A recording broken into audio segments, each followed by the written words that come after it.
What is up, Rally Towel family? Good evening. Welcome to the show. This is Ring 'em Up presented by Rally Towel Sports. With you, as always, Bobby, and of course, Mr. Gottschall, Todd, T-O-double Bang, D. bang, bang, bang, bang. What What's up, up, my baby? brother? What's up, my brother? Good to be back on a beautiful Thursday evening A talking a smoky little Thursday baseball. evening at that. A smoky Thursday, an air quality issue Thursday evening.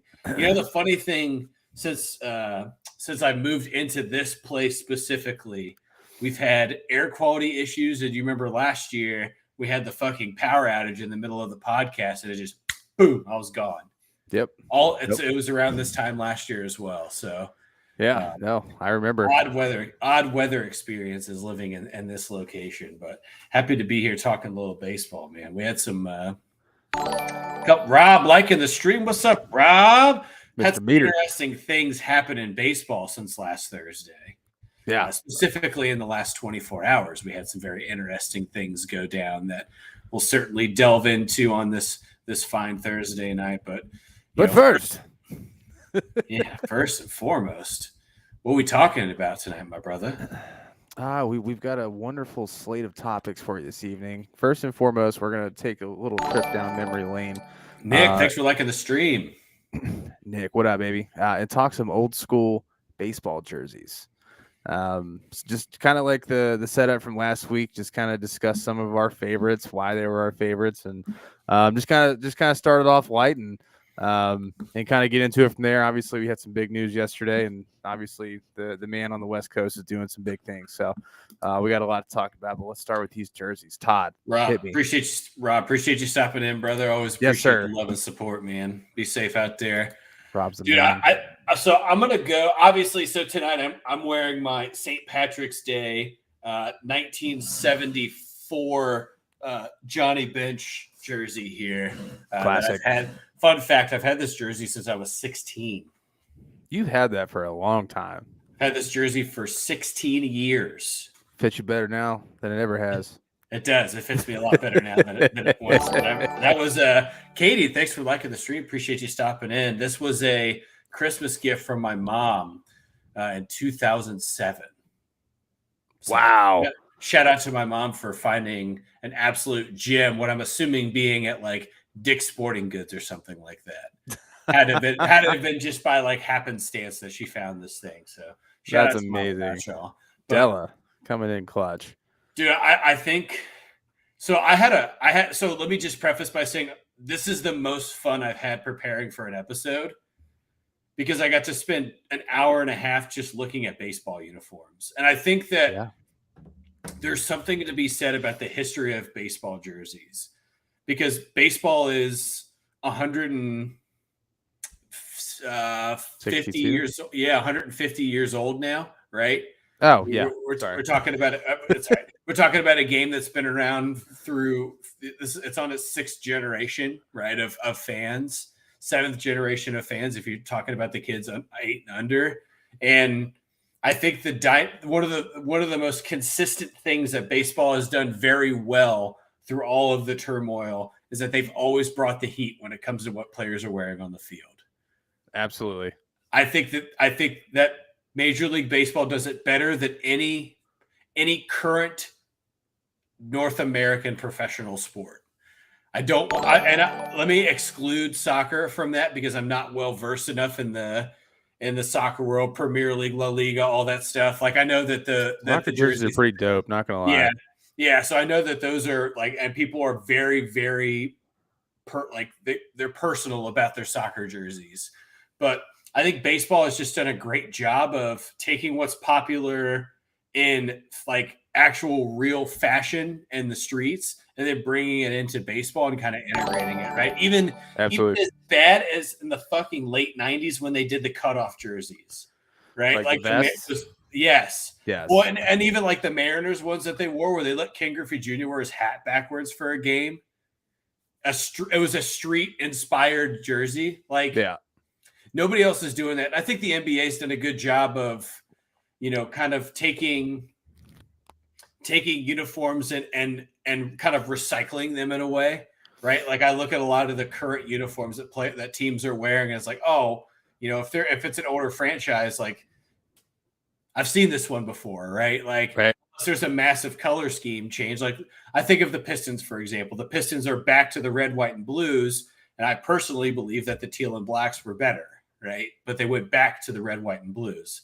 Yep. Whereas in baseball, I think that it's such a long season, right? That there's so many various options that players can wear during the year. And I think baseball does a great job of respecting and acknowledging specific events during the course of the season too. I'm talking Mother's Day, Father's Day, or Breast Cancer Awareness Month, Father's Day, Memorial Day, 4th of July, et cetera, et cetera. Like they kill it every year with the respect to our military or the respect to the moms and dads out there. Like I don't think any other sport does it as well as they do. Yeah, absolutely. All right, so what do you got? What's the first one? I'm going late 80s, early 90s Expos. Oh, the baby blues. The baby blues. And my favorite is the red, white, blue pin. It's a fat pinstripe that goes all the way down the sleeve, down into the pants. I think specifically of Dennis Martinez with the stirrups on when he pitched, because he looked like somebody's uncle out there on the mound. Yeah. And just like a Sunday league uniform. But I think that those uniforms to me, when I think of the 80s, and we were talking about this a little bit before the podcast too. When I think of the 80s, I think of that powder blue color that a lot of teams wore. And I think the Expos wore that color the best of any franchise. Yeah, no, I mean, it's definitely nice. And then obviously there was a lot of the high socks back in the day as well. Dude, the stirrups are good. That. It's a hot look. Yeah, I'm gonna kind of stick in the same vein, man. What up, Taz? Same era though. The Seattle Mariners. The Seattle Mariners jerseys with like that big like their belt loop that was like that what do you call that, like that like stretch, whatever that stretchy material is, like it wasn't exactly like a belt loop, but that blue and the yellow with the big M on the helmet, those were dope. Dude, I love the old Mariner, like the actual old M that had I don't even know what like the C. It's like an anchor kind of at the top of the M. Yeah, I love that logo, dude. I get excited when they bring those back during the year when they wear those old uniforms. Oh, for sure. That's yeah. I mean, just to kind of rip off, like we literally were going through some lists. There were like over half the league had baby blue uniforms. Like it was insane. They're like, I forgot how popular it was, but it's a good color. Dude, I think every team killed it too. Like I'm not going to mention the Cardinals powder blues, but when they wore those powder blues, I think of Ozzie Smith. Those powder blues are nice. Dude, they look that old smaller Cardinals logo with the bat and the Cardinal on it. That's my favorite of theirs. I think that I think their uniforms are fine now, but those old, like the over the head powder blues, the smaller Cardinals logo, I think of like Ozzie Smith, Ray Langford, those guys wearing that jersey, and it was a good look, man. I miss that jersey with the stirrups and then the low like Nike cleats with the big tongue on them. You know what I'm talking about? Where just when they're running, it's just pop, pop, pop, pop, pop, flapping in the wind. That's what I think it too. But, absolutely. I think another one from the 80s that people kind of shit on, but I personally own a jersey of this too, are the mid 80s Astros uniforms with the big orange, yellow, and blue stripes on them. I think that's like the most, like in my mind, like that's the most iconic jersey. I agree. Baseball jersey that I can think of. So I own an Ryan one. I'll never wear it. But you have it. I have it. I can't bring I can't tell you how many times I've stood in my closet or looked in the mirror with this jersey on and been like, what if I get a stain on this thing? What if I ruin this jersey? It's just a really important, it's something I bought for myself that I spent a lot of time thinking about if I was going to buy it for myself. And like, it's my favorite article of clothing I own, and it's never left my closet. That's actually kind of sad. Yeah, right. I'd love to wear it out. I'd love to show it off, but like, I have. You don't trust yourself to wear it. No, and I have. You know what you do? You buy another one. You leave one that you don't wear, and then you have one that you wear. because like I don't like it's just not fair to not wear it. Like if you're that I worried about getting know. it messed up, just get I another one so know. that way you can like put it in like a picture frame on the wall, and then like you have one that you wear. I think that's kind of what I'm waiting on. I'm waiting on an opportunity wherever we live to be able to like hang that thing in a, frame it and hang it, because I think Yeah, it's a legitimate. It's from like 1986. It's an Astros jersey with like an 86 Astros Nolan Ryan jersey. That's why I'm afraid to wear it. yeah. No, I'm also afraid that I'll take it off the hanger and it'll just like fall apart, disintegrate. Yeah. Well, But I'm sure it was made well, so I think that one's just in your head, sir. I know, yeah, but I think you're right though. I think that's the most other than the Yankees pinstripe, it's the most memorable jersey that's out there. Yeah. I mean, there's a lot of people that don the pinstripes, but Yankees are best known for it. That's for sure. Yeah. The Yankee pinstripes are to me are baseball. That is the when I think of baseball in the United States, I think of that jersey. Yeah. And then like the New York logo on the hat, like it's just like Boston in basketball, right? When I think of Celtics, when I think of the Celtics, I think of the green jerseys with the 4-leaf clover on the neck. Like it's been around the whole entire time they've been a franchise. The Yankees really don't have a variation of their jersey. Corey, appreciate you liking the stream, and I just it's the most like it is baseball. Yeah. Through everything that's changed in the history of the game, that is the one thing that stayed the exact same. Absolutely. Well, chat, make sure you throw your favorites in there. We'd love to discuss them. For my next choice here, we're headed to the West Coast, and we're going back to the late '80s, early '90s, and I'm talking the Oakland Athletics. Oh, are the yellows or the greens?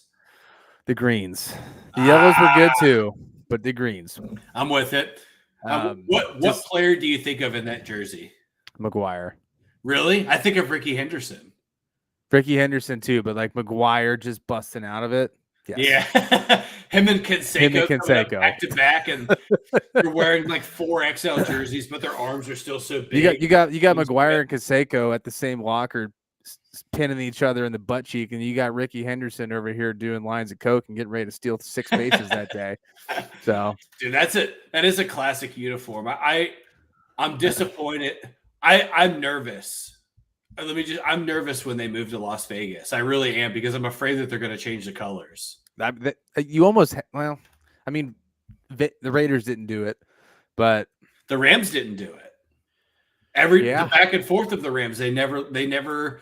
I mean, obviously the Rams have changed like the blue and the yellow. That it's a different hue, but like I'm scared that Oakland is going to change their uniform colors. And if they do, or if they change their name, it's other than the Reds, I believe it's the second oldest franchise in baseball, because it started in Philadelphia. I'm nervous about it, dude. I really am. Just so this is not in my realm of knowledge. When they moved from Philadelphia to Oakland, did they change colors? Yeah. So they used to be red, white, and blue. Okay. So they went from Phillies colors and got a new color. Okay. Well, I mean, in that, there's a big part of me that actually would like the colors to change. Hear me out. I'd like them to change because I don't want the Oakland Athletics they moved here, now they're the Vegas Athletics. Like I want the Oakland Athletics to be the Oakland Athletics. So you're saying you want them to? I want a brand new I want the history to stay there. Like the Oakland is a big part of baseball, and like wearing those colors in Vegas would just be I don't know. You'd rather close the chapter and say this is it. This is the end of this. Unless somebody wants to bring baseball back to Oakland, which that will never happen. No way. But, I don't think there will be. Unless Oakland as a city does something, there's no way that they bring any professional sport back to that town. That town is sad and becoming desolate. Yes, but it is.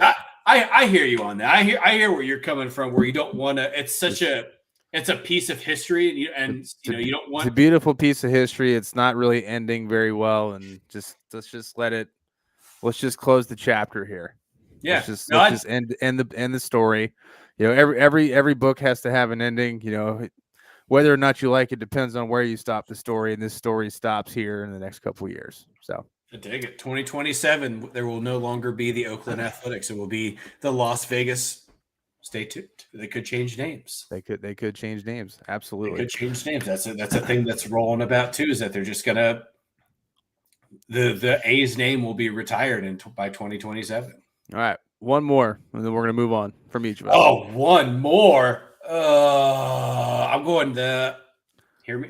You're gonna have to listen. This is a homer pick. I'm going the late 90s, early 2000s Reds vest with the black undershirts.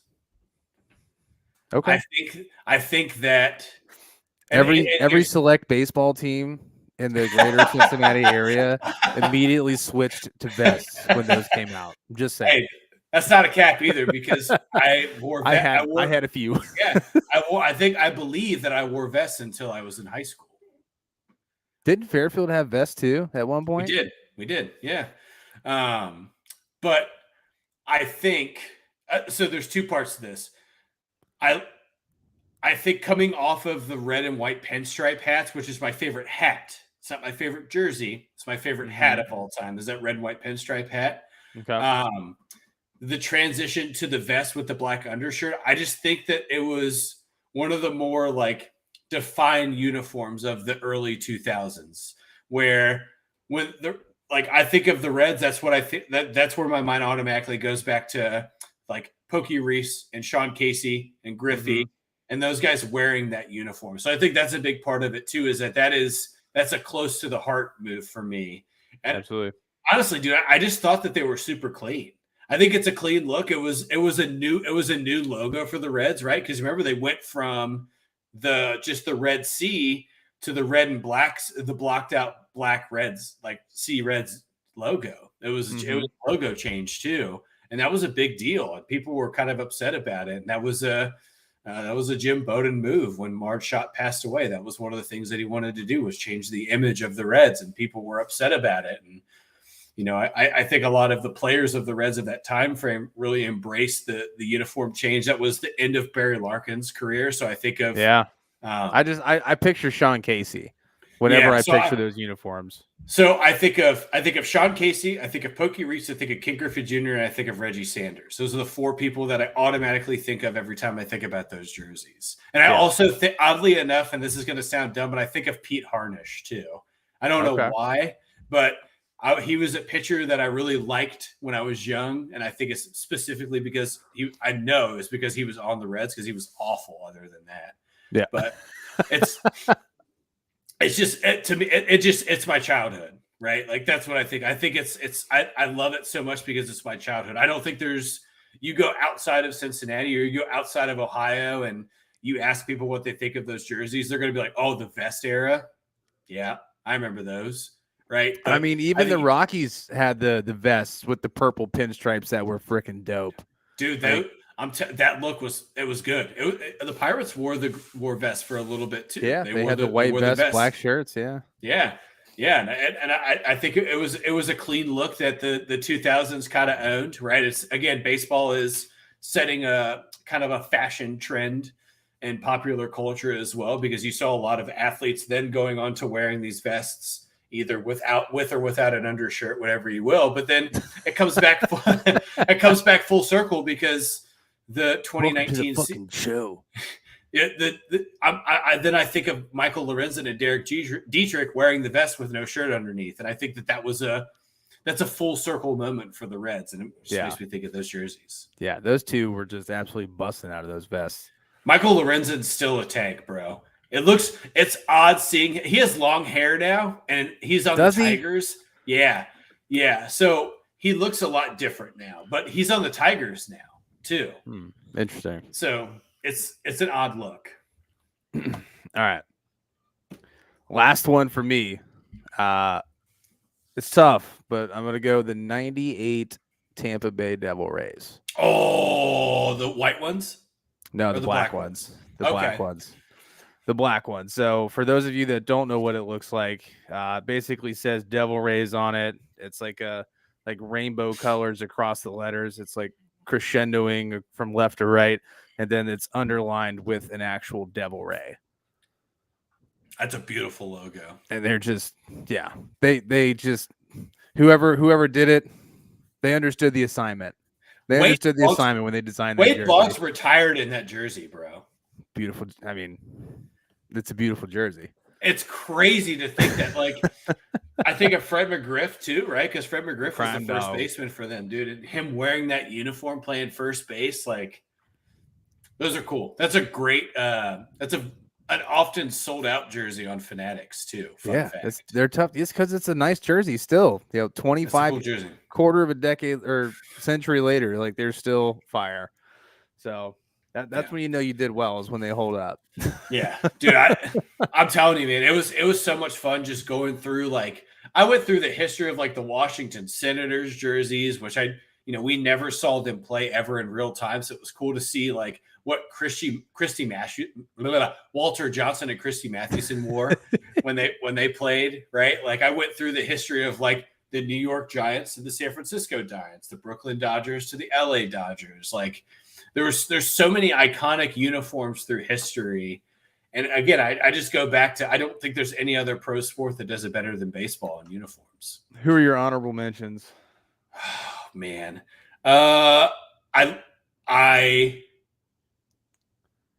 miss the away Diamondbacks uniforms of the late 90s, early 2000s.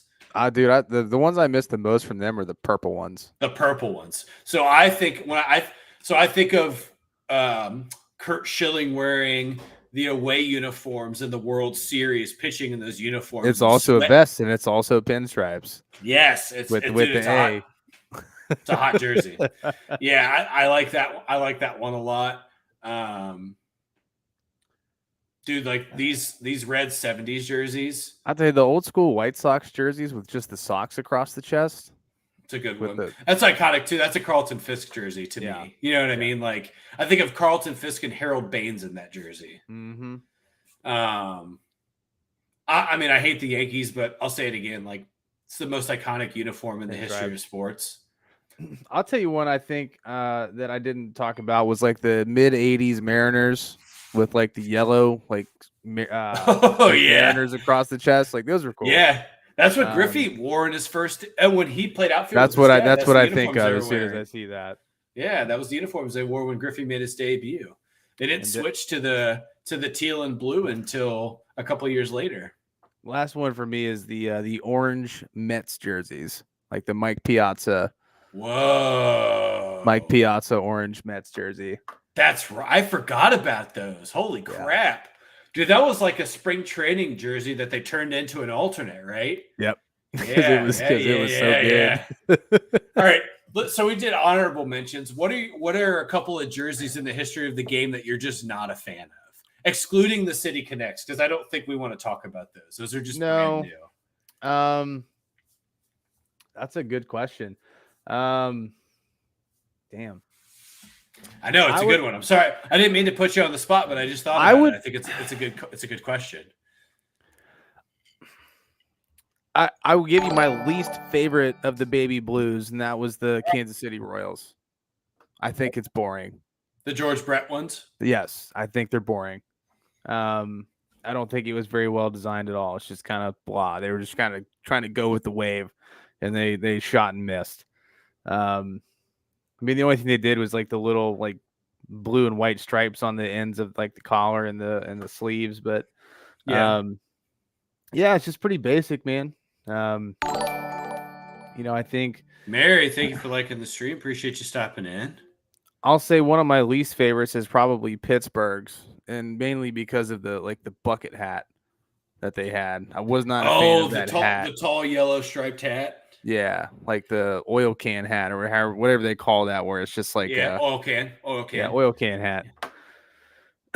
I mean, because they're just yellow, and then I don't know. The hat's what throws me there because I'm a hat guy, and that hat just does not look comfortable. So that's fair. Yeah. So my least favorite of all time is the Pirates, where they wore the black jersey with the yellow pants. Yeah, I hate it. That's not a good look. I hate it. Dude. On the football field, it looks good, but on the baseball diamond, it does not. Another one too that I think that if I were in Chicago, people would probably fight me over it. Are the blue big like Road Bear Cubs jerseys, the all blue ones? With like the Not a fan. Cubs, with the big C and then the Cubs. I like Yeah, those. I'm not a fan. I It don't doesn't think do it I for don't me. think they blow me out of the water, but I don't think I'm it's talking. terrible. So it's the one with the Cub bear on it. I'm thinking like bear, like the mid to late '90s Cubs jersey. Let me look. Like Mark Bellhorn, Mark Grace, Sammy Sosa time. Those blue ones. All right, hold on. So we'll just go 95 Cubs jersey.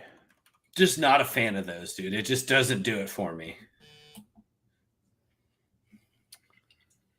I see the pinstripes. I don't see the bear. I guess. Oh, I know what you're talking about. Yeah. Yeah. I mean, I don't know. That's the thing. Like I said, I don't think baseball misses often. I mean, I don't think it's terrible, but it's kind of boring. I'm nitpicking. Yeah, I guess that's my thing. Is like it just seems in relation boring. to, everything else. It's like it's just that's the only thing on the shirt is that, like, and there's nothing else to it. So yeah. I get that. They didn't get very creative with it outside of the logo, which the logo is fire. I like the logo. I just think it is relation to the rest of it. Yeah, it is as bad as the Dodgers City Connect jersey. Oh, yeah, those were bad. But that's why I said excluding those, because I think Nike's missed a few. I think baseball's missed a few times on the City Connects. They have, but I think the most fire jerseys of all time, honestly, I think are the White Sox City Connect uniforms. Those things are freaking sick. Dude, they make a strong case. I agree. I mean, they were my favorite when we did the City Connect rank, dude. There's a reason for that. I even wrote it down on my notes to make sure I mentioned something about that. I don't think it's very. So I think I don't think it's very often in sports either where somebody walks out on the field and you get goosebumps because of what they wear. And when I saw Tim Anderson walking out to the field wearing that jersey, I got goosebumps. You're just like, oh shit, shit's about to go down. Yeah. Yeah. These Southsiders don't give a fuck what's about to happen. Not today. Yeah. That's a great call out, dude. That's a good jersey. That's a good jersey. Mr. Ryan Jester coming in. What up, baby? Got to throw out the Vladdy Vidro Expos unis as an honorable mention. Oh, we talked about the Expos. They were in, man. They were in. So I think he might be talking, and Ryan, maybe correct me if I'm wrong here. If we're talking Expos of Vladdy and Jose Vidro, those were pinstripe home jerseys as well. All right, hold on.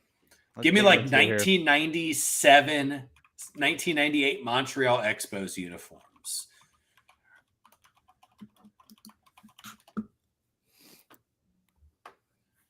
I could see the road uniform right now. Also, the hats are fire. Yeah, the hats for Montreal were always dope. Yeah, so I see the pinstripes. I see the all blues. Do they would occasionally they had powder blue too. Yeah, and then they would occasionally pop out a red Expos jersey. And then they have like the little stripes down the pant legs too on the hips. Yep. That's a solid honorable mention, Ryan. Appreciate you. Giving your 2 cents there on that one. I think I'm gonna get that's the next hat I'm getting is an Expos hat, by the way. I think baseball. I understand the move, right, to go to the Nationals when he moved to DC, but dude, that's a massive L on the jersey change. Massive L. Yeah. Washington, and they've never. The best thing that Washington's done is the City Connects. Their jerseys are just boring. They're boring as a whole. I don't think they've ever put anything out where I'm like, that's good. I like that. There wasn't very many like jerseys that were either like middle of the road. Like you either missed or you hit. Like I agree. I think the only one honestly that's really mostly a hit but still kind of a miss was the Reds. And because of that stupid freaking C on the hat.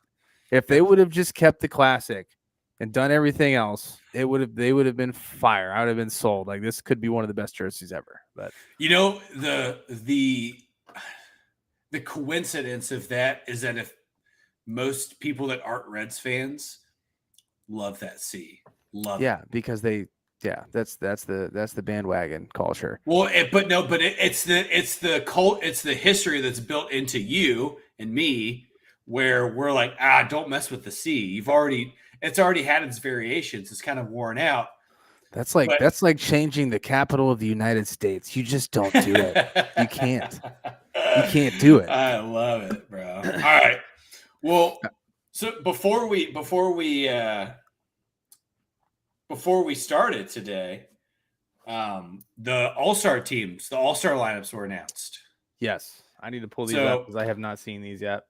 Yeah, so let me I just lost it here. Give me a second here. A little technical difficulties on the podcast, but let me give you the American League All-Star starters, and I'll let you catch up here. And I want you to tell me what. So is it just the voting has or These like the actual teams are like dialed in? It's votes. It's the okay. So remember, it's all the starters are votes. It's not coaching based. So for the American League, catcher is Jonah Heim from the Rangers. First base is Yandy Diaz from Tampa Bay. Second base is Marcus Semien from the Rangers. Shortstop is Corey Seager from the Rangers. Third base is Josh Young from the Rangers. So I have 4 of the 5 people that I've spoken of so far are from Arlington. Outfield is Mike Trout, Randy Arozarena, and Aaron Judge. And then your DH is the best player in baseball, Mr. Shohei Ohtani. I don't see any way in which the National League wins, but all right. That's just a sick lineup. When's the last time Texas had 4 starters in an All-Star game? Has it happened before? It's never happened before. It's been a long time. So I can think of like the late 90s, early 2000s, and I remember Pudge, Juan Gonzalez, and Rafael Palmeiro all being on the All-Star team together. But I don't know if all 3 of them started. That's the thing. I know was A-Rod there with them, or was he after all those guys? So he was at the end of. So Juan Gonzalez was basically done. I think he might have even been at. Rafael Palmeiro was on the Orioles by then, and Pudge was on the Marlins team that won the World Series. So he would have been gone. He wasn't even there anymore. Okay. Yeah. So I didn't know. Because when and when A-Rod got there, they had to clean house because they gave him. They gave him $256 million contract. Yeah, they had to clean house. Wild. That's an insane lineup so far. So is that like solidified? Like that's it.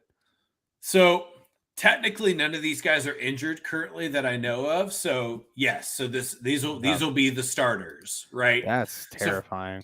So for the National League, catcher is Sean Murphy from the Braves.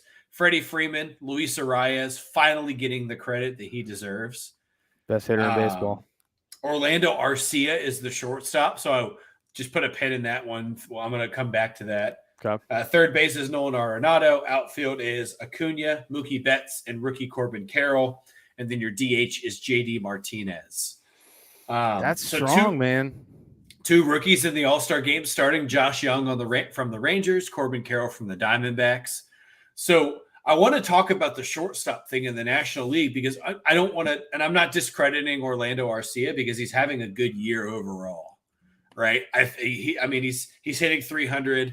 He's got a OPS of almost 800, so he's having a good year. But where are the shortstops in the National League? Where'd they go? Yeah, it's been a while. I mean, like obviously, like Francisco Lindor, Trey Turner is a shortstop. Like these guys didn't get the nod to be the starter in the All-Star game from the fans. Like Atlanta's a decent sized market for baseball, but Trey Turner's on the fucking Dodgers. You didn't vote him in? Yeah, that's a big surprise to me, man. I don't know if it has to do with like the beginning, of the season where he was in the World Baseball Classic and he like maybe just all the hype died down from there. Like I don't know, like maybe but LA fans aren't exactly the most like loyal fans on the planet. At least in my opinion. I'm sure there are some diehard, Rams fans and Lakers fans and all that, but when it comes to baseball, like I feel like people out in LA are just going to the game because it's the thing to do, not necessarily to go to the game to watch the game and really care about these guys. I don't know. What do you think?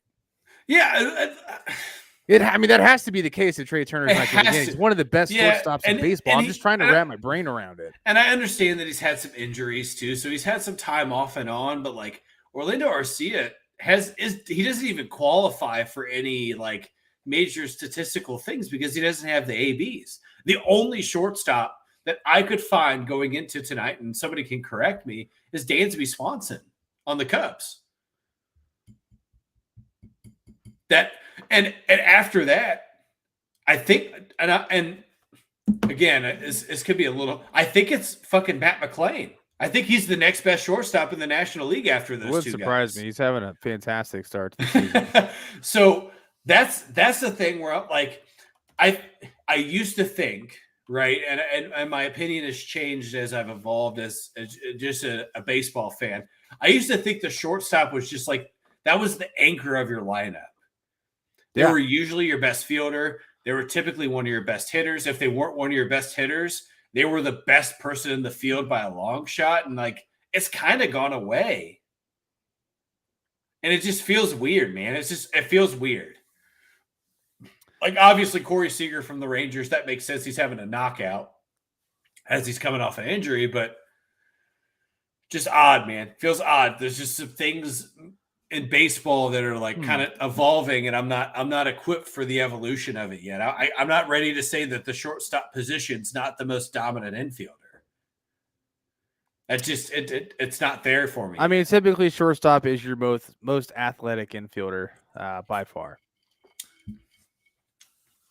Yeah, but Orlando Arcia is the starting shortstop in the National League, bro. That's what I'm saying. You're telling me that the other 14 teams in the National League don't have a better shortstop than that can get fucking voted in by the fans? I'm pulling up some stats here. Dude, it's not good for the position. I'm not saying it's bad for baseball. It's just not good for the shortstop position itself. Yeah. That's the guy that's representing your position as a starter in the All-Star game. No, Baseball Reference is not being nice to me right now. I don't know, dude. It just seems that's crazy. I mean, Xander Bogaerts is on the fucking Padres now. He's not the starter. I mean, I haven't looked up Arcia's stats, but I mean, from what I can see, Trey Turner's. I said the Dodgers. I misspoke. Trey Turner's. He's on the Phillies. Yeah, I said Dodgers. Okay, that's my bad. I misspoke there. I mean, either way, he's still in a big market. He's definitely with some loyal fans there in Philly, so that's a shocker. And where's Nick Castellanos at in the starting lineup? To me, he's other than Acuna, he's the NL MVP. He's not starting. That's crazy to me. I wish it wasn't a popular vote, dude. I wish. It's just like the NBA All-Star game. Like, I hate it. Are Philadelphia fans too drunk to vote for their for their players? Is that what that means? Maybe they just don't want him going to All-Star weekend and make him pissed off so he continues to play well. I wouldn't surprise me. Philly fans are petty. So I just don't get it, man. I'm disappointed in the National League. As a fan of a team in the National League with a good shortstop, I'm disappointed in the National League. Yeah, I mean, Pop's coming with a comment. Yeah, I mean, it's like it needs to change across the board, like not just baseball, but I mean, basketball as well. I think All-Star and like first team and all that stuff is just bullshit, man. It's meaningless. That's a much deeper topic that we could delve into, but I don't disagree. I think that, look, I understand what baseball is doing by allowing the fans to pick the starting roster, but unless it's Yadier Molina or Albert Pujols about to retire, I don't care. I don't want them picking the best player at the position in the league. I don't want it. There's it's kind of like baseball writers voting for the Hall of Fame. Like, did you hear any Baltimore? I didn't say any players from the Baltimore Orioles. I didn't say Adley Rutschman. Adley Rutschman's a better catcher than Jonah Heim. He's second in All-Star voting, I believe. He is, right? But that's what I'm saying. Like this should be Adley. My point is, like, if if it were they're if the there best were team in real baseball, and they criteria, have all kinds of rookie talent. Like he should be there. he should be starting. He should be Austin starting. Hayes should be starting in the outfield in the All-Star game. It should not be Randy Arozarena. Sorry. You know what I would like? Do they do the rookie and sophomore thing? Like in baseball, do they do that game? They just do a futures game. It's minor league. It's all minor league guys.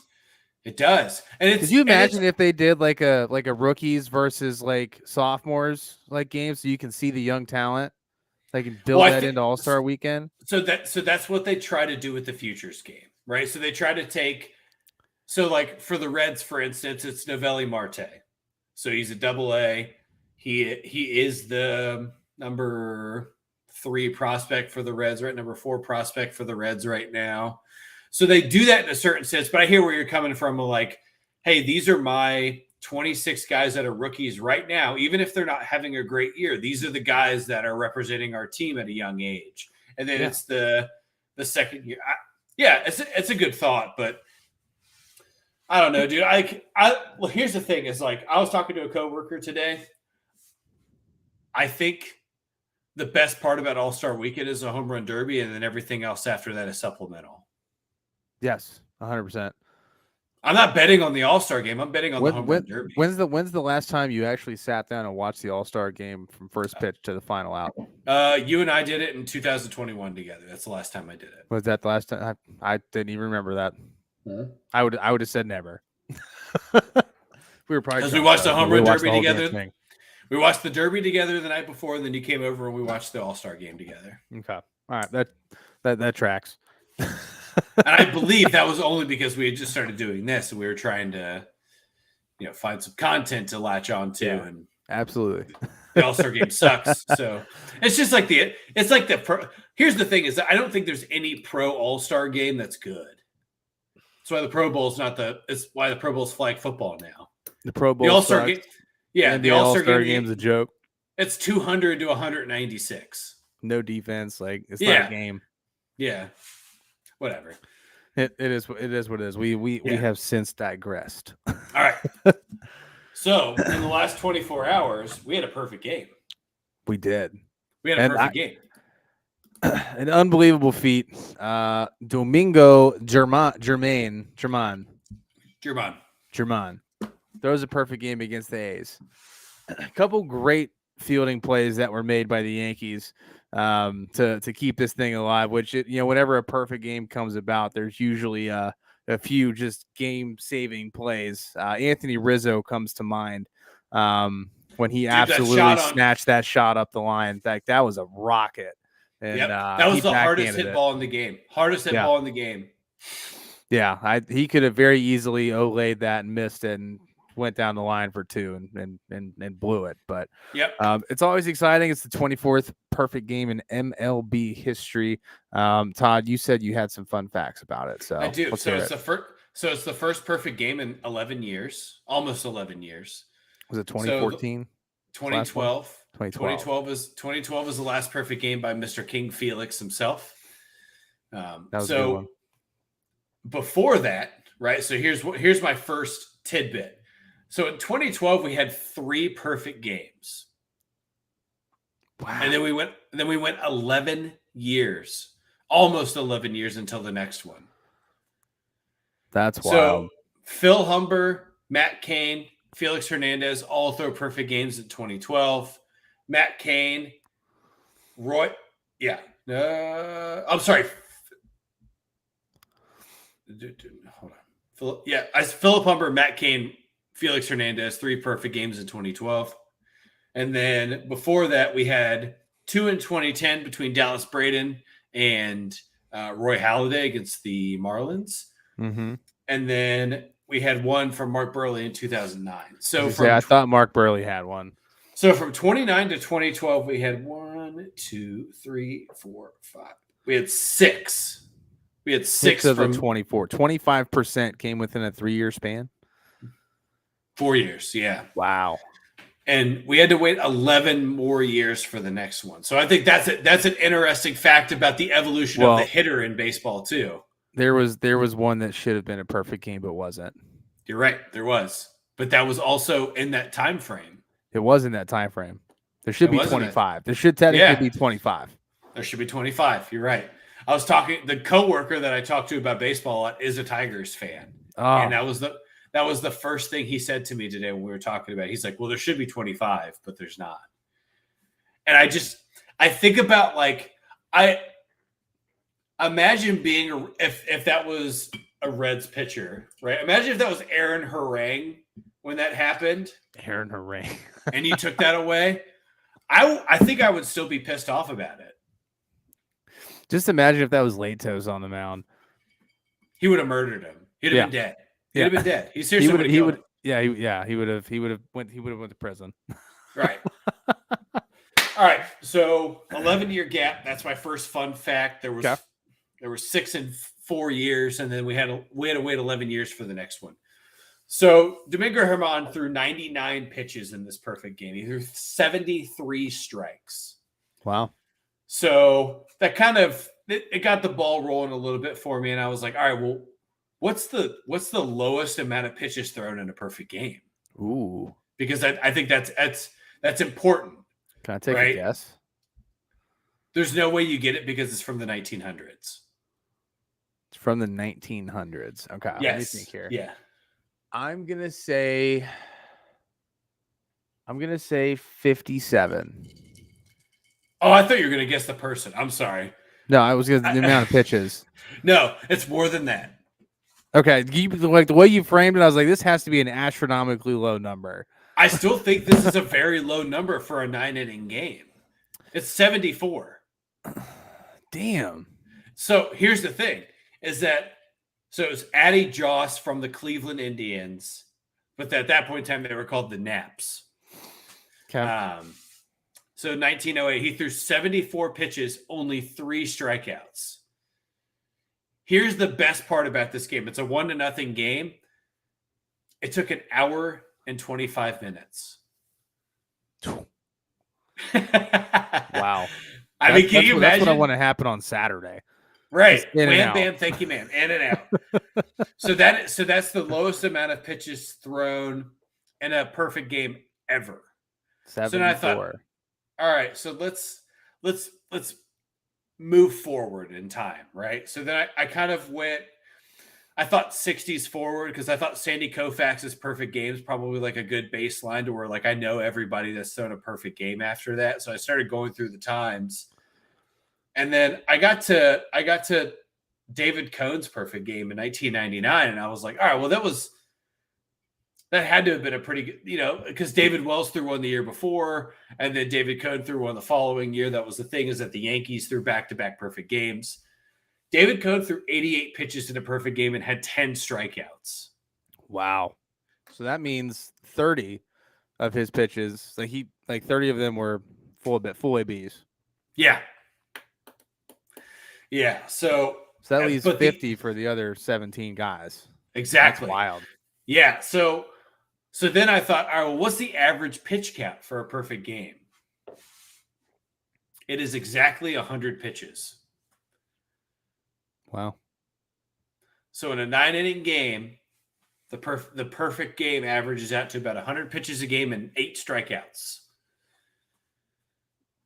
And a lot of help from your defense. A lot of fucking help, because I think of Randy Johnson's perfect game too against the Braves, where, I mean, he had, I believe his was 3 diving catches. I think of Matt Cain's perfect game where Gregor Blanco caught that ball where he fully extended into the wall to catch it.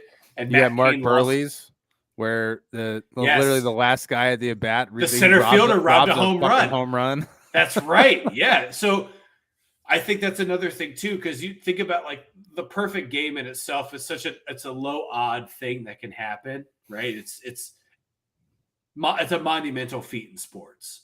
Right? I was talking to Ryan today. He had Domingo German on his team, on his fantasy Good for team. him. He caked it. He caked up some points.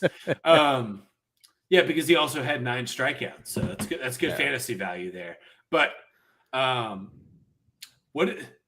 maybe ask him next time you say what's the fantasy value for a perfect game, because that has to be included in fantasy baseball. So he's because I asked him that question, and he said it's not like based on an individual performance. It's based off of how your entire rotation does that week. So he brought his team's ERA down significantly. Oh, he does a different style of fantasy baseball. Yeah, that's interesting. That's a daily grind fantasy baseball there. Yeah, that's good. I would never do fantasy baseball. I did it once. Now. No, yeah, it's a lot. It's a lot. So yeah, so my third fun fact of the perfect games in the history of baseball was that it took Domingo German 2 hours and 30 minutes because New York scored 11 runs, right? So I was like, all right, well, so the shortest is tied between Cy Young and the one I spoke of earlier, an hour and 25 minutes. That's insane. Which is insane. So then I said, all right, modern era, what's the fastest one, right? Because you got to think baseball takes about 3.5 hours normally to complete a game before the pitch clock. So I start rolling through here, and I start looking like, all right, well, I'm looking for it to start with a 1. I didn't see anybody that started with a 1, and then I saw Tom Browning. When Tom Browning threw his perfect game in 1988, it took less than 2 hours. It took an hour and 51 minutes. Wow. My dad was actually at that game. Yeah, that was a river. That was pre. So it was 88. That was leading into the playoffs for the Reds. Yeah. Yeah. That's pretty cool. That was against the Dodgers too. That was bad Dodgers, but that's pretty cool that he threw a perfect game against the Dodgers. That was also a 1-0 game too. I mean, Domingo did it last night against the Athletics. I know, right? Right. I'm not. I guess what I'm saying is like, I don't know, like a 1-0 perfect game feels a lot more romantic to me than 11-0 perfect game. Oh, for sure. Yeah, because he has to be perfect, right? Or he has to be almost perfect to win 1-0. You do. Yeah, 11-0, you can make some mistakes. And here's the thing. Here's the thing. So I started looking into the 1-0 stat too. It's like, all right, well, how many of these perfect games have been 1-0? So give me a guess. How many perfect games do you think have been 1-0? In 24, I'm going to say 14. Ooh, you're too high. 9. Oh, you're so close. It's 6. 6. Oh. 6 of 24 are 1-0 games. Only 3 of them are double-digit wins. Oh, wow. So that's my little tidbit there. But I think the 1-0 perfect game is pretty fucking cool. Because you literally who are the 6 guys that do it? 1-0. So it's King Felix, right? So he's the most recent. Let me go backwards. Roy Halladay did it. Rest in peace. I forgot that he passed away. Yeah, died in a plane crash. He was driving a plane. Tom Browning, Mike Witt from the California Angels against the Texas Rangers. Okay. And then Sandy Koufax's perfect game was a 1-0 game. Some good names on that list. And then the guy that threw the 74 pitch perfect game, that was a 1-0 game. Gotcha. It's a good list, dude. I think that so I look at Philip Humber is on this list, right? From when he threw the perfect game against the Astros. Mm-hmm. And I'm just like, or the Mariners. And I'm like, you don't fucking deserve to be on here. His career ERA is over 5. But then you look at Domingo German and he just, this is his 3rd start since he got suspended for the Stickies. Yeah, so he's not only been suspended for cheating. But I also saw something today where he's also been accused of beating his wife. Yes, he has. He got suspended for that for a little while. Yeah. So not the most romantic perfect game that's ever existed in the history of baseball. But he does have his own stat now. He's the first person to throw a perfect game after being suspended for being too sticky. He's his own stat now. His own asterisk, if you will. If you will. All right. Let's move on. To wrap this thing up. So if you are a listener of Rally Towel Sports from the beginning, right? So from May of 2021 now, there's one player that Bobby and I have always agreed upon as being the best player in baseball. Mr. Shohei Ohtani. Mr. Shohei Ohtani. So Bobby and I just wanted to give a couple minutes to wrap up this podcast. To we haven't done it since we've brought. We haven't gone on a Shohei stroke in a while. We haven't, and I think we used to do it literally every week. Once a week. So here's the thing: as I listened to a podcast that we did 2 years ago today, where we talked about the top prospects in baseball, and we started the podcast talking about Kyle Schwarber, because Kyle Schwarber, I don't know if you remember this, but in 2021 he hit like 16 home runs in 18 games. Yes, I remember that stretch. Then he got hurt. Yep.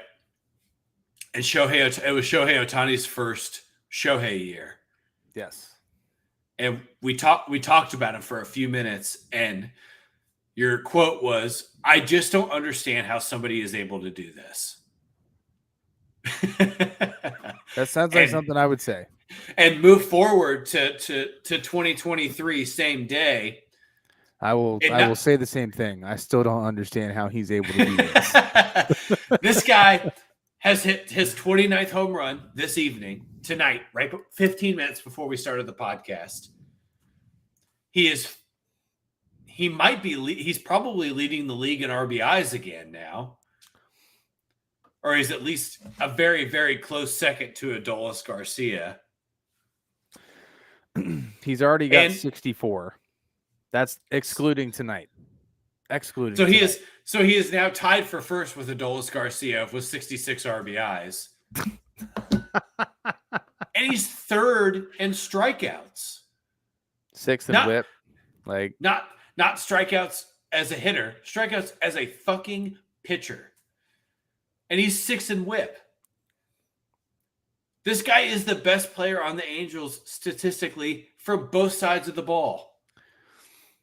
I don't understand how the wins above replacement stat is calculated, but that thing needs to be like 176 million. Right. So I think of how can you WAR is only at 6.3. Yeah, how can you categorize what Shohei Ohtani does? You can't. That stat does. That's it should just be it's the infinity symbol for him. Yes. Right? Like you cannot put him on any other contending team. Yeah. It's a ring. Yeah. And look, I think it's one of those things too. Like obviously we talked about him not winning the MVP last year and Aaron Judge winning the MVP. But I honestly don't think there's anybody else in the American League right now that comes remotely close to what he is. No, there's nobody. No. There's nobody.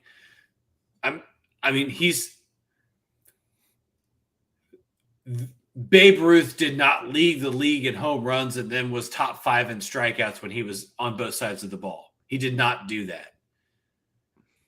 This is an incredible feat. And I just want anybody that's listening now or listening later, you are witnessing one of the greatest things in the history of this sport right now in this moment.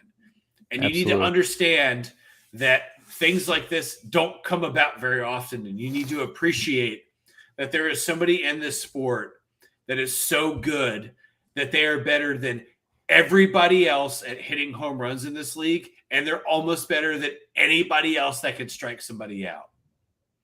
And he does it on the same day. 2 nights ago, they won 4-2. He had 12 strikeouts and he hit a home run, and he was 2 of their 4 runs. There is nobody else in baseball that can do that. Nobody. We're witnessing arguably the greatest thing that's happened in baseball right now. I was having lunch with people I'm training with and Ryan today. And the one thing I told all of them, I was like, whatever you do, if this guy is ever even remotely close to being in town or somewhere within driving distance, go see him play. Go see him play, because he's going to go down as the greatest guy to ever do it. And you need to make sure that you've at least seen him play. Yeah, Whether he had a shit game or a great game, regardless, like watch this man play baseball. For sure. Give him his flowers. If you don't do anything else, go watch this guy play baseball. Give him his flowers. Because again, I'll say it again. Well, we've never seen this before, right? In our lifetime. Now we've seen some great athletes before. Well, we've seen some great athletes play baseball, right? We got to see one, Cincinnati and Deion Sanders. Deion Sanders is a great athlete. Bo Jackson was a great athlete. They're not Shohei Ohtani. Nope. Shohei Ohtani is the best overall baseball player. And I will argue that to anybody anywhere because Aaron Judge is not getting on the bump and striking out 10 people and hitting a home run in the same game. Nope. Neither is Mookie Betts. Neither is Freddie Freeman. Shohei is doing that. And he is the only one doing that. And there is nobody else that's ready to do that. So he's going to inspire a lot of people, though. Yes. And it's already happening. There's a guy that plays at Mississippi State that is a two-way player. And there's a guy that was on Florida. Florida's was just, unfortunately, they got shellacked in game. I mean, as a Kentucky fan, not unfortunately, but they got shellacked in game 3 of the college. Sorry, Corey. They got shellacked in game 3 of the College World Series, and this guy was the starter for them in game 3. He led college baseball in home runs, and he was top 10 in college baseball in strikeouts. Yeah. He will be drafted. He'll likely get the opportunity to do both, but the likelihood of him being effective at both as he goes through the leagues is very slim, right? We almost saw that with Brendan McKay from Tampa Bay. Brendan McKay tried it. He did. He came into the league. He was hot as a pitcher. He's a great hitter. Everybody loved him. Brendan McKay has not played professional baseball in 2 years. Michael Lorenzen tried it. He did, right? Rick Ankiel did it, right? There's been some guys through history that have tried to do this thing. And they've done them effectively at some points, but it's the not consistency. It's greatness too. It's just, this is true. Yeah, this is real legitimate greatness in baseball.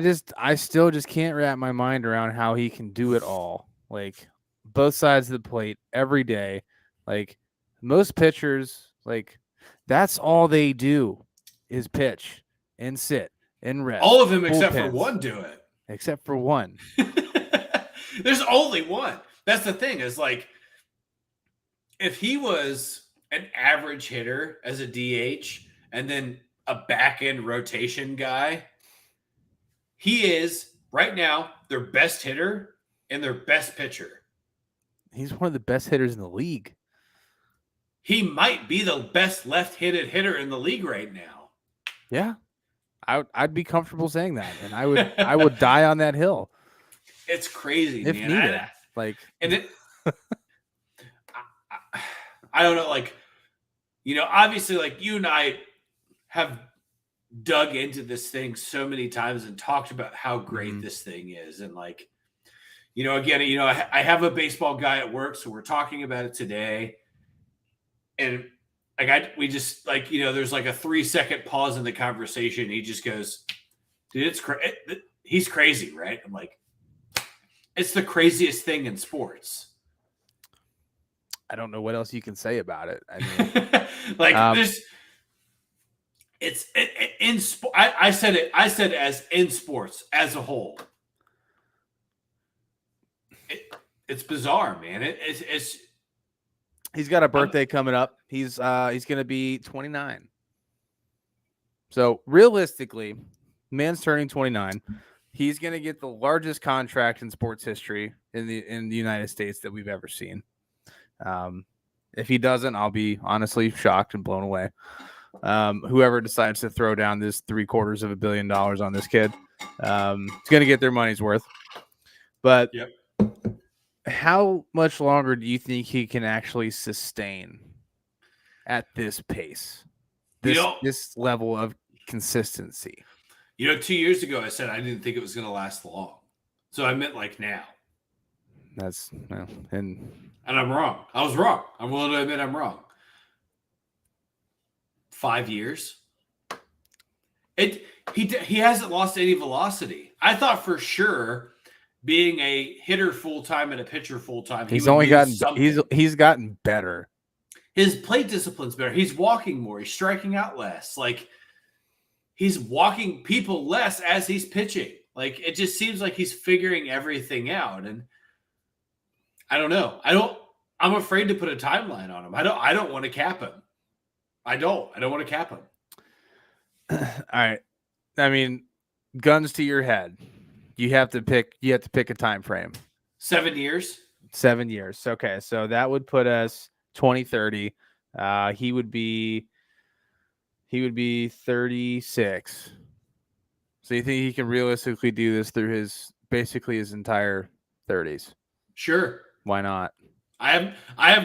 There's nothing about him right now, because when we first started talking about him, my concern was injuries, right? Because he was injured a lot transitioning into baseball, Major League Baseball in the United States. Have you seen Shohei Ohtani? He's jacked. The dude's in great shape, and he keeps getting in better shape. When I watched him in the World Baseball Classic, and you look at him versus the rest of the Japanese baseball players, he's Americanized himself as an athlete too. That's the big thing. And what I mean by that is he has accepted to be an American professional athlete in baseball. You have to be strong and muscular. Gotta be huge. And he's done it. Look at, like, I mean, it's wild, dude. You know what makes my head hurt is there's guys that look like Shohei playing baseball. Then you have guys like Dan Vogelbach that play the same game. Yep. And I'm just like, Danny Burgers. Yeah. Baseball's the most romantic sport there is. I don't know how else. Anybody can play it if you got the talent. It's crazy. But we wanted to give Shohei his flowers because we haven't done that yet as we've brought this podcast back. He is doing incredible things in the league this year. You know, Bob, I can speak for Bobby and I both. We hope the best and bless him through like the rest of the season, staying healthy and continuing this season, career. I don't know what I want to call it for him anymore, because I used to take it season by season. Much time watching this kid. Like, this is one of those enjoy it while it's here. Sure. I mean, we're fortunate that we got to watch Tom Brady, the end of Michael Jordan, and all of LeBron James. And this is him. We got to watch Shaq. We got to watch Kobe, like into Mike, all of LeBron, all of Tom Brady, Peyton Manning. Yeah, this is that guy for baseball. Like, yeah, I mean, the two guys in baseball are in the same city. It's him and Mike Trout. We're watching them together. So just enjoy it. And if you haven't, go see the Angels. Yeah, if you haven't indulged yet, just do it. Like, it's worthwhile. The Angels aren't good, but Shohei Ohtani's pretty great, and Mike Trout's pretty great. So you should just go do it. I've seen Trout quite a few times. Only saw Ohtani once, and that was when we went up to Cleveland 2 years ago. So, or no, it was last year, 2 years ago. I don't remember. 2 years ago. Yep. It was right after Declan was born. Oh, that's right. Yeah, he went 0 for 4 that day, but it was okay. Got to see him play. Need to go see him. Need to go see him this season. Need to figure out where they're playing, whether if it's in Chicago or Cleveland or somewhere close where you can make a road trip. Maybe even Detroit. Worthwhile. Who knows? Yeah. Last thing, Reds, great series against the Baltimore Orioles. Taking 2 out of 3 on the road was great. Obviously, a little bit of a rain delay 2 nights ago, and then last night was a close game. Luke Weaver got bailed out again. Every start this year has been bailed out. Luckiest man in baseball is Luke Weaver. We're gonna keep our expectations tempered and just kind of ride the wave through the All-Star break and see where we land. But I was impressed with what they did against one of the best teams in baseball. So they need to figure out the pitching. I'm gonna continue to say it until I'm red in the face or blue in the face, whatever that saying is. Because that's what they need. They need some pitching because they're not going to score 10 runs a night. That's not sustainable. No, it's not. You can't do it, especially when you get into these latter half of the year with these teams that are ramping up for the playoffs and are going to start bringing their more than A games. So yeah, teams that are legitimately going to make moves at the trade deadline to make a push, right? Because I'm not bought in that the Reds are going to do that this year. I don't I don't believe that they need to do that this year. They're way ahead of schedule right now. Oh, for sure. Right? We didn't think they were going to be good till 2025. Yeah, so it's like starting a business and you see the green too fast, right? Like don't franchise somewhere else until you see what the long-term success looks like, right? Don't buy another plot of land until your first plot of land works out. That's kind of quite a bit. It's kind of yeah. So that's kind of where I'm at with the Reds is you just got to give it time. I don't believe that all these young guys are going to keep hitting over 300 together. Someone is eventually bound to go cold. That's just how baseball works. It's a game of hot and colds. So one of these rookies is going to slow down. They are going to slow down at some point in time. I don't want them to. I'm not asking that to become a thing. I love. I'm loving watching Matt McClain and Ellie De La Cruz and Friedel and Steer and all these guys just club the bait. And then when they bring up Strand later this season, it's gonna be nuts. Look, I'm willing to speak to say this now. Like I was wrong about Will Benson. I was wrong. I was not wrong 14 games into the season when he struck out 4 times a game. But I am wrong right now because he's playing well. Since he's been called back up, he's hitting almost 400. Like I was wrong about him, and he's been hitting the ball really freaking hard. Really hard. And the thing too is that it's all these young guys have come together and it's a whole different culture in the clubhouse. Yeah. And that's the thing that you see on the field. Is that these guys like being teammates. It's been a long time since the Reds have had this cohesion. Well, I mean, it also goes to show you that you don't have to have a bunch of big name dudes as long as the culture there is fantastic. And I will also say that I was wrong in the fact that I didn't think Votto should come back, and I think it's the best thing that he is back. I don't think they really get through this road series after taking a couple L's to Atlanta without him and that leadership. Yeah. And I agree. Being able to keep these guys motivated and humble, like the humility aspect that the younger generation's not really going to have, like that Votto will. Yep. And I don't know. They've got a good blend, good mixture. It's fun. They got some good sauce in the pan right now. Yeah, it's fun. We just need to see them throw it on something a little more substantial, and i.e. pitching. Yeah. Once they can figure that out, they're gonna have a full dinner plate.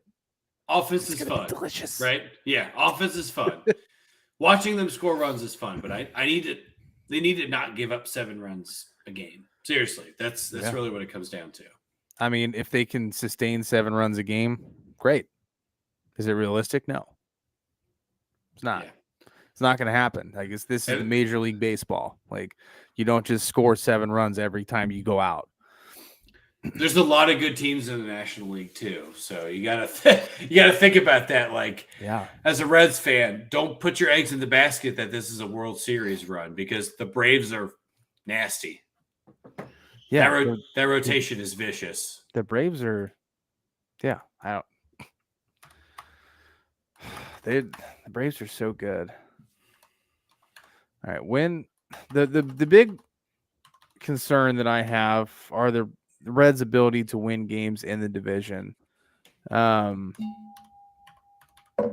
my last little nugget for the evening, unless you have something else. But my big thing, the big eyes that I have on, I'm trying to figure out when the next time they do, but see when they play the Brewers. I want to see how they play the Brewers. When do they play them next? They just came off the road win there. They play them later this month, end of July. The 24th, 25th, and 26th on the road in Milwaukee. Oh, I'm sorry. No, they play them the 7th, 8th, and 9th. They play them in a week and a half. Yep, in Milwaukee. In Milwaukee still. And so they play them in Milwaukee. So they play them the 7th. In Milwaukee, All-Star break. And then back at to home, Cincinnati against the Brewers. and then at the end they play Milwaukee 9 times this month. Yep. If you don't think the Brewers is important, this is important for the Reds. Yeah, they got to win 5. The Brewers are going to freaking make or break their July.